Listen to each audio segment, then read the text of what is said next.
Welcome back to Better Your Communication. This is Lindsay from Be Primo, and this video is all about developing the necessary skills to keep a conversation flowing. And remember to subscribe and hit that little bell.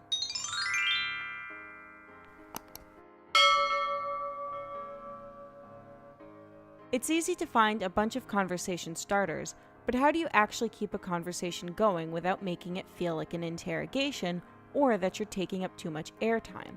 Ideally, great conversations have a balance to them where you take turns sharing your thoughts and asking questions. However, the ideal scenario doesn't always play out in real life. Sometimes the other person never stops talking, and sometimes they won't say a word. If the person is talking too much, then your greatest challenge will likely be finding ways to interject your thoughts. You can simply let them do most of the talking, and they'll probably think of you fondly later on just because they got to talk so much, but that isn't really a conversation. Sometimes it is just easier to sit back and listen, but if you have opinions and stories that you feel are important to share, don't be shy about interjecting and speaking your mind. You may have to interrupt sometimes, but it's pretty easy to do that without being too rude.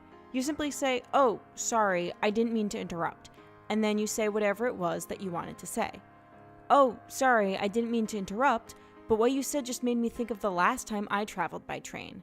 Talking over each other isn't all too infrequent in a conversation, and it usually isn't a big deal if you're polite about it. It can get a little trickier if you're in a situation where the other person isn't really contributing at all to the conversation.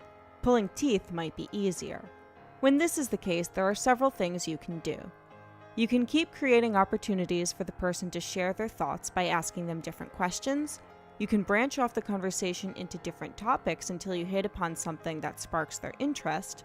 You can do most of the talking, or you can do a combination of all. For example, "How was your weekend?" "It was fine." "Did you do anything fun?"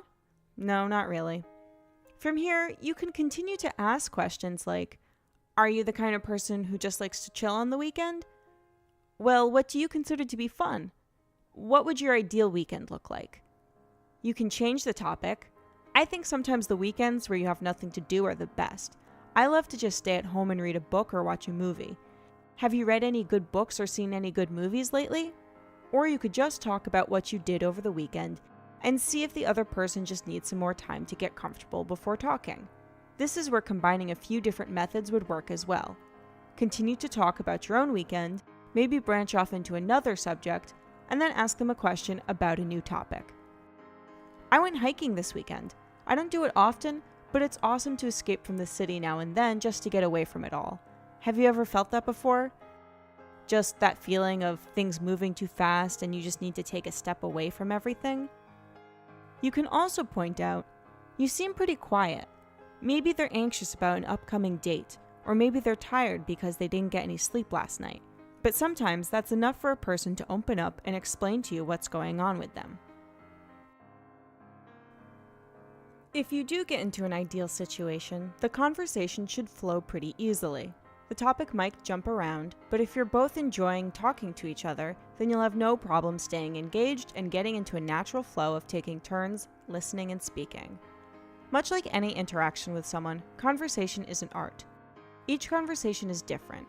Some will be difficult and slow, others will be easy and you'll wish they'd never end. And remember, if you look at it from the perspective of digging deeper to learn more about the person in front of you and sharing valuable or exciting information with them, it'll become a fun adventure, learning and sharing about each other. With some practice, you'll have no problem putting yourself out there, going with the flow, and connecting with others. Thank you for watching. If you liked this video, you might also like our video of never run out of things to say on a date.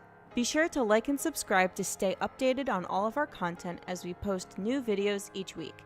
And stay tuned for the fourth video of Better Your Communication, where we break down the tactics you can use to grab people's attention when you speak. Until next time, remember to be primo.